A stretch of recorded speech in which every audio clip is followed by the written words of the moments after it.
Bonjour, bienvenue dans l'émission Éclairage que j'ai le plaisir de vous présenter avec Alain Juillet, président d'honneur du Club des directeurs de sécurité des entreprises et ancien haut responsable à l'intelligence économique auprès du Premier ministre. Nos invités aujourd'hui, Bernard Barbier, expert mondialement connu en cybersécurité, ancien directeur technique de la DGSE et aujourd'hui président de Bibi Cyber. Et puis Jean-Louis Gergorin, ancien directeur de la stratégie d'EADS, professeur à Sciences Po et auteur du livre Cyber, la guerre permanente. Rappelons les faits qui sont à l'origine de notre émission d'aujourd'hui. En février 2019, le président Trump annonce l'arrivée de la 5G, mais les États-Unis demandent que l'on ne prenne pas la technologie proposée par le chinois Huawei, qu'ils accusent d'espionnage. En dépit des dénégations du président de Huawei, tous les autres membres du réseau échelon, les fameux Five Eyes, et donc les 4 autres, l'Angleterre, l'Australie, la Nouvelle-Zélande et le Canada, se rallient à la position américaine, tandis que l'Europe subit d'énormes pressions pour en faire de même.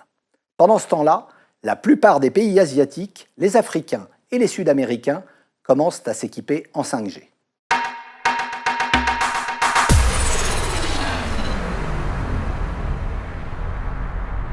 Bienvenue dans Éclairage, histoire d'y voir plus clair. Bonjour Alain, bonjour messieurs. Bonjour. Bonjour. Alors Alain, les explications sur les causes. Alors, on dit beaucoup de choses de Huawei actuellement, mais il faut savoir d'abord que le nom de Huawei, en chinois, ça veut dire fleur et réussite. Donc c'est déjà un symbole. Et c'est un groupe qui est très puissant. Mais surtout, ce qu'il faut voir, c'est la vitesse à laquelle il est devenu ce qu'il est aujourd'hui. Car c'est une société qui a commencé en 1987, dans une zone économique à Shenzhen qui est près de Hong Kong, pour les spécialistes de la Chine, c'est à Contre-Canton et Hong Kong. Et c'est dirigé par un ancien officier, et membre du Parti communiste chinois bien sûr, qui s'appelle M. Ren Zhengfei, et qui est un homme qui a vraiment poussé son entreprise avec une caractéristique qu'on n'a pas souvent. L'entreprise est détenue par tous ses salariés, à l'exception de 1,4% dont il est possesseur. C'est une société qui est extrêmement motivée parce que tout le monde est actionnaire. Dès sa création, elle s'est spécialisée dans l'informatique et les télécommunications. À partir de 2009, elle a basculé dans les téléphones portables, où elle est seconde au niveau mondial devant Apple et après Samsung. Et elle est devenue, en 2010, le deuxième fournisseur mondial en réseau de télécommunications. Et aujourd'hui, c'est pour ça que nous en parlons, c'est un des principaux fournisseurs de solutions numériques en terminaux, réseaux et cloud. Alors juste pour le préciser, son chiffre d'affaires actuel est de 108,5 milliards de dollars, donc ce n'est pas une petite entreprise. Et chose encore plus intéressante, cette entreprise a eu une croissance de 21% en 2018 par rapport à 2017. Donc nous sommes face à un très grand groupe, très rapide, très puissant, et qui évidemment est en train de se développer au niveau mondial.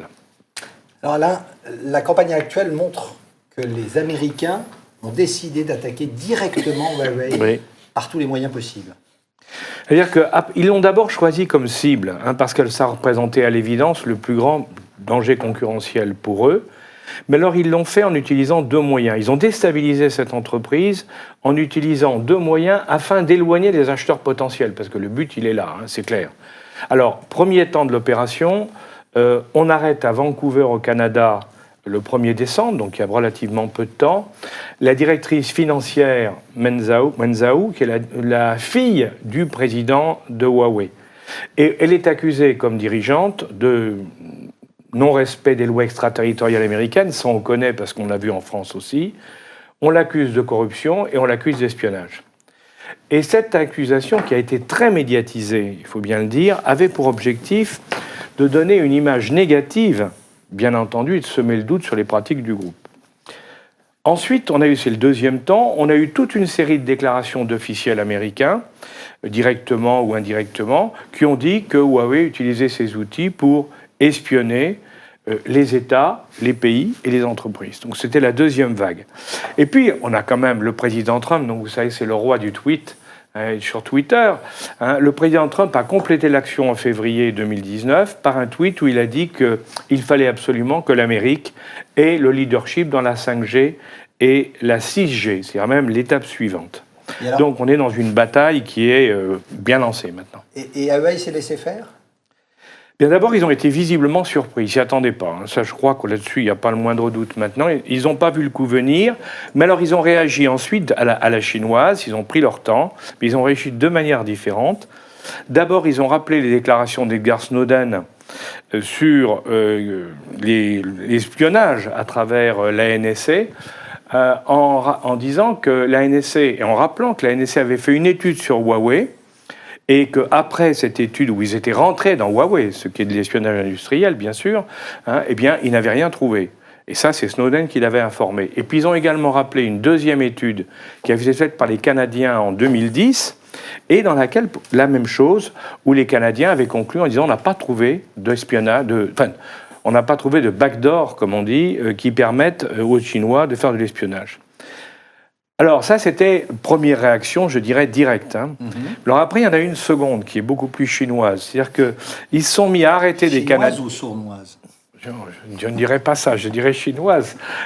Où ils ont arrêté 3 Canadiens, successivement, qui étaient là, un diplomate, un homme d'affaires, et puis derrière un trafiquant de drogue. Et là, ils n'ont pas molli, le trafiquant de drogue, ils l'ont condamné à mort. Donc là, ils ont quand même tapé fort. Et on peut noter que face à cette réaction, les Canadiens ont libéré sous caution la fille du président. Donc mais elle n'est pas pour autant tirée d'affaire, parce que la procédure d'extradition aux États-Unis continue, et qu'on sait très bien que si elle part aux États-Unis, et nous le savons bien ici, puisqu'on en a parlé à une récente émission, et bien à ce moment-là, les choses seront beaucoup plus difficiles pour elle. Merci Alain pour cette mise en lumière de l'approche du cas Huawei.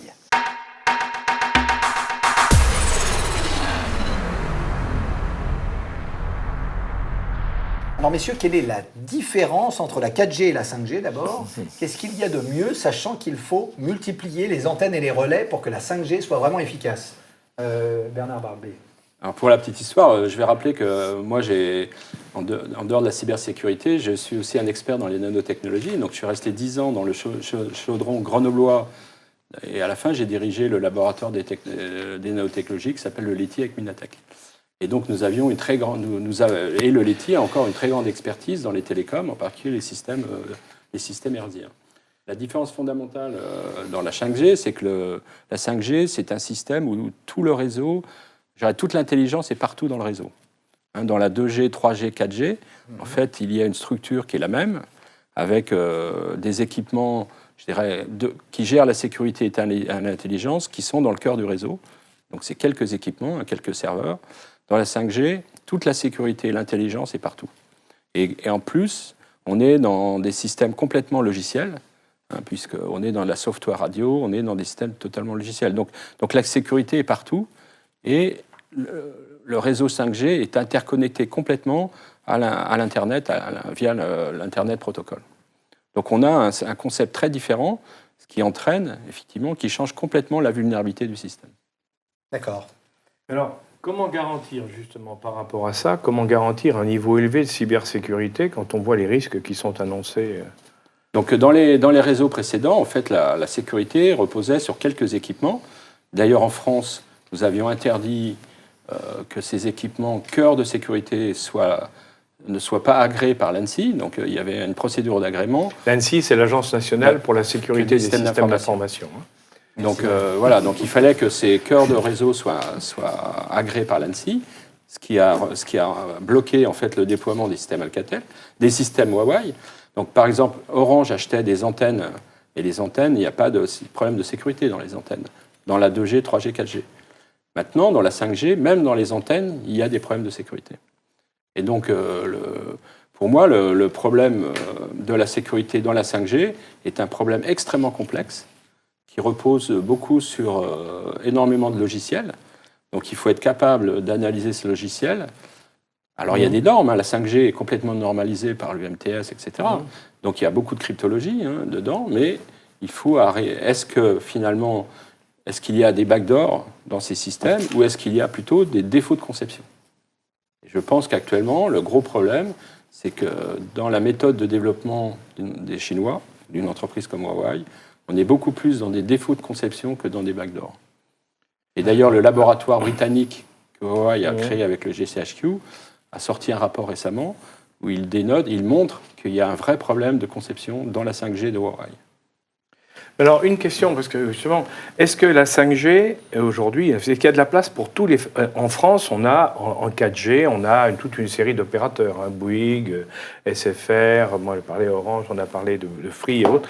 Est-ce qu'il y a de la place pour tout le monde ou est-ce que ce système, il y a un ou deux opérateurs par rapport aux fournisseurs? Parce que c'est important pour au niveau français. Alors la 5G donc repose quand même sur ce qu'on appelle les cellules radio qui sont toutes petites. Donc ça va être des systèmes qui vont être essentiellement quand même dans les grandes métropoles ou dans des zones industrielles. Je pense qu'on n'aura pas beaucoup de 5G à la campagne.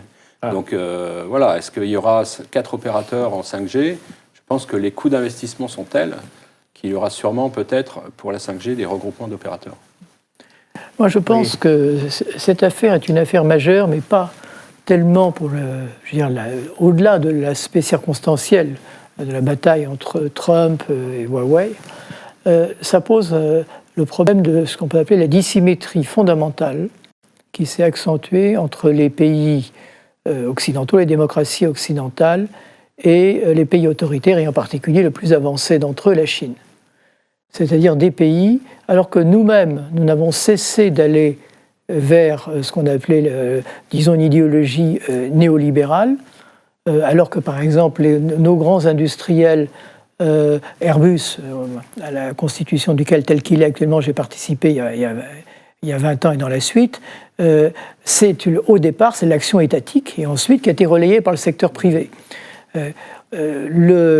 Alcatel est devenu, il faut le souvenir, en 1988, le numéro 1 mondial, et il est resté une quinzaine d'années numéro 1 mondial des télécoms. Et a disparu, malheureusement, corps et bien, absorbé, parce qu'il n'avait pas d'autre choix, par Nokia il y a peu de temps. Donc, pourquoi ? Alors, le développement d'Alcatel s'était fait aussi comme celui d'Airbus, autre part, aussi avec une impulsion de l'État. Il est évident que Huawei a bénéficié du marché national. Il bénéficie, il faut quand même le dire, et ça personne ne le conteste, du plus important effort d'espionnage qu'il n'y ait jamais eu lieu dans l'histoire, qui est le cyberespionnage, auquel les Chinois ont procédé massivement à partir de la fin des années 90, donc dans les 20 dernières années, et dont la magnitude a été comprise par l'Occident que récemment, sans commune mesure avec ce qu'on disait au moment de l'opération Farwell sur le renseignement russe, etc. On est dans les ordres de grandeur 10, 100 fois plus importants de données technologiques ramassées. Et il y a en plus quand même des éléments juridiques qu'il faut rappeler. Il y a 2 lois fondamentales en Chine qui ont été prises au milieu des années 2010, il y a 2-3 ans. La loi sur la cybersécurité, qui fait que toute installation numérique, de quelque ordre que ce soit, présente sur le territoire chinois, le gouvernement a le droit absolu de savoir tout ce qui s'y passe, d'avoir accès aux données, d'obliger les données, quand elles sont collectées sur le sol chinois, d'être emmagasinées en Chine, et de communiquer les codes sources des logiciels utilisés. Et deuxièmement, la loi sur le renseignement, qui date de 2017, et qui fait obligation à toutes les entreprises chinoises, où il y a même une ambiguïté opérant sur le territoire chinois, ça va plus loin encore, d'accepter toutes les demandes que les services de renseignement, pas simplement de contre-espionnage, mais de renseignement peuvent leur faire. C'est juridique, c'est dans la loi chinoise. Et donc nous avons un ensemble, China Inc., en quelque sorte, parfaitement cohérent. Alors, je ne dis pas que Huawei est une entreprise d'espionnage, et effectivement, ils n'ont jamais été pris sur le fait, sauf sur des petites histoires de robots, etc. Et ils sont très bons, mais je rappelle quand même cette maxime de Napoléon qu'en matière de stratégie, ce qui compte, ce n'est pas les intentions, mais les capacités.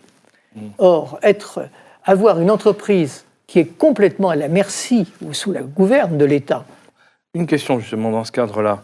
Est-ce que la 5G, alors en écoutant ce que vient de dire Jean-Louis Gergorin, est-ce que la 5G peut avoir des effets pervers du fait du haut débit, de la quasi-instantanéité, de la sécurité informatique, des flux financiers, de la protection des données? Est-ce que ça peut amener à des dérives incontrôlées? Ou alors est-ce que c'est une amélioration réelle dans tous les domaines et puis... Non, je pense que la 5G, c'est une vraie rupture. C'est-à-dire que la 5G apporte finalement une extension du réseau Internet sur tous les systèmes, en particulier tous les objets communicants. Donc la 5G, je pense que va aller partout dans les usines, va aller dans les voitures, dans les smart cities. Hein, c'est vraiment le réseau qui va permettre à tous les objets, ce qu'on appelle l'Internet of Things, hein, de communiquer via ce réseau finalement herdien qui va voilà. Et c'est là où le danger, pour moi, est très fort. C'est qu'on a une augmentation énorme de la vulnérabilité de nos systèmes, puisque tous nos systèmes, on va être avec 50, 100 milliards d'objets interconnectés, et c'est la 5G qui va interconnecter ces objets. Donc si la 5G, par exemple, si la 5G de Huawei finalement sert à interconnecter tous ces objets, comment nous allons, nous, maîtriser cette sécurité ? Je pense que le problème, pour moi, c'est un problème de souveraineté, c'est-à-dire comment faire confiance finalement à Huawei pour mettre en place les bonnes pratiques de sécurité. Et on voit bien que le laboratoire, donc ils ont montré avec le GCHQ, hein, les Anglais ont dit OK, on accepte que Huawei se déploie en Grande-Bretagne, mais on monte un laboratoire qui s'appelle Huawei Cyber Security, SEC, et qui vient de publier récemment un rapport qui est assez critique, qui montre qu'il n'y a pas que backdoor à la mode disons américaine Cisco, hein, mais il y a des problèmes de fond dans la conception. Et donc pour moi, le problème essentiel, c'est ça, c'est qu'on va avoir une interconnexion de tous nos systèmes, et la 5G va servir à interconnecter tous nos systèmes. Tout comme à peu près tous les pays du monde arrivent à se mettre d'accord autour de règles du jeu identiques pour jouer au football ou dans certains sports, et se mettre autour de la table, puis dans les stades, puis dans les...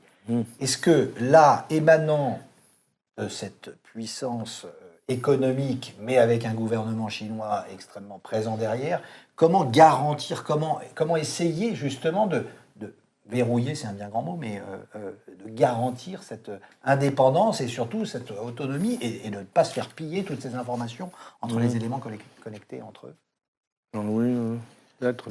Ce que je pense, c'est qu'il y a une double action de souveraineté de la part de nos démocraties, de nos États. La première, c'est, je reprends ce que disait Bernard Barbier, il y a des nœuds dans le système qui doivent être absolument protégés. On ne va pas quand même tout remettre à Huawei, donc à une entreprise qui dépend d'un gouvernement étranger, quelles que soient les bonnes relations qu'on a avec ce gouvernement. Et donc, il y a une nécessité d'identifier quels sont ces nœuds qu'il faut absolument protéger et d'investir pour le faire. Mais il faut que nos gouvernements soient prêts à le faire. Et si on prend le cas de la France, les ressources, mais je pense que Bernard Barbier pourra le confirmer, il connaît les chiffres par cœur, les ressources consacrées aux différents éléments de la cybersécurité en France, c'est-à-dire la protection que fait l'ANSSI, dont on a parlé, le renseignement cyber que fait la direction technique de la DGSE, le commandement cyber, ces ressources sont très inférieures à celles non seulement des gouvernements autoritaires, mais aussi d'un certain nombre de pays démocratiques, les États-Unis évidemment qui sont considérables, la Grande-Bretagne, le JCHQ qui regroupe à la fois l'ANSSI et le renseignement cyber a des moyens effectifs entre 2 et 3 fois supérieurs à ceux des moyens équivalents en France, Israël qui investit plus d'ailleurs en cybersécurité avec beaucoup plus de start-up que la France ou l'Allemagne, et que la France et l'Allemagne ensemble.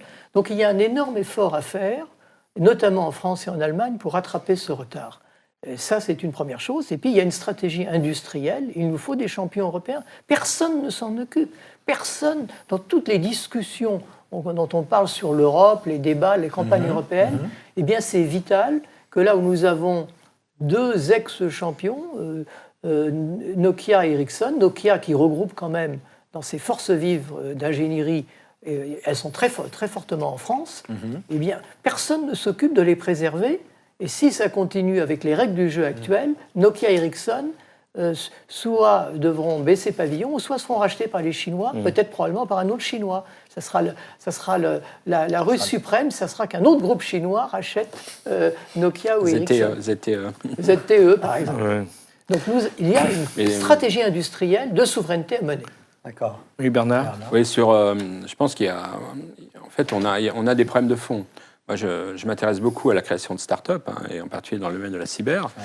Et récemment, j'ai vu il y a Wavestone qui suit les start-up, et il y a des chiffres qui sont pour moi totalement éloquents. C'est-à-dire qu'en 2018, en France, il y a eu, dans les startups cyber, il y a eu 30 millions d'euros de levée de fonds. En Grande-Bretagne, 300 millions. D'accord. Aux États-Unis, 3 000 millions. Voilà. En Israël, 500 millions. Voilà. Ouais. Tout est dit. Et ça donne Quand on regarde, il y a une liste récente qui a été publiée par c'est pas Gartner, mais c'est l'équivalent américain. Parmi les 500 entreprises qui fournissent des produits importants cyber, donc il y a 7 entreprises françaises, 6 entreprises allemandes, 65 entreprises israéliennes, 46 entreprises britanniques, 140 entreprises dans la Silicon Valley. Vous voyez. Donc la France et l'Allemagne, dans le domaine de la cyberdéfense, n'existent pas. Est-ce qu'il y a des alliances? Et on a un problème de fond, c'est-à-dire qu'on a, au sein des États, on voit bien que l'État d'Israël consacre plus de moyens que l'État français, alors qu'Israël, c'est un tout petit pays. Les Anglais consacrent 2 fois à 3 fois plus de moyens que la France. Voilà, donc les États, pour se défendre eux-mêmes, à mon avis, n'ont pas les moyens qui vont bien.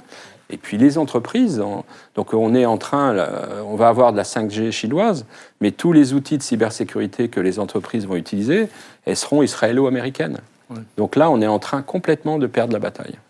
Et pour moi, c'est fondamental. Messieurs, pardon de vous poser cette question de façon un peu...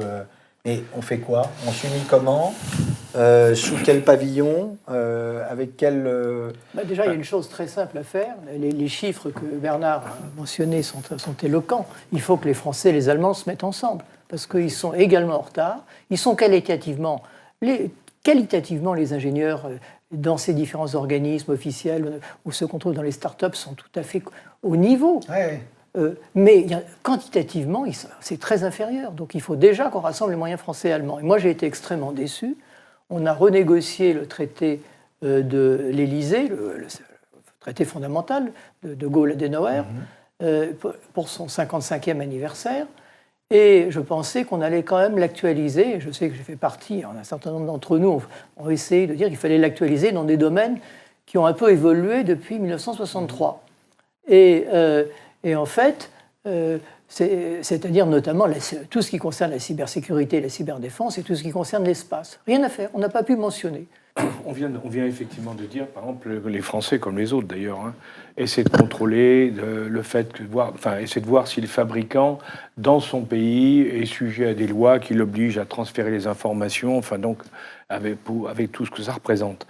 Mais on voit que les Français sont actuellement en train de voter une loi dans ce sens-là, mais on voit à côté les Allemands qui ont voté quelque chose de totalement différent, puisque eux disent il faut que dans la 5G, il y ait les opérateurs classiques, SFR, Orange ou autres à l'allemande, mais à côté, il faut également qu'on réserve une partie de la 5G spécifiquement aux entreprises allemandes pour éviter qu'elles soient piégées.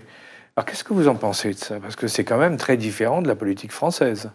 Effectivement, dans la 5G, je pense que l'évolution stratégique de la 5G, c'est permettre de déployer des réseaux dans les systèmes industriels.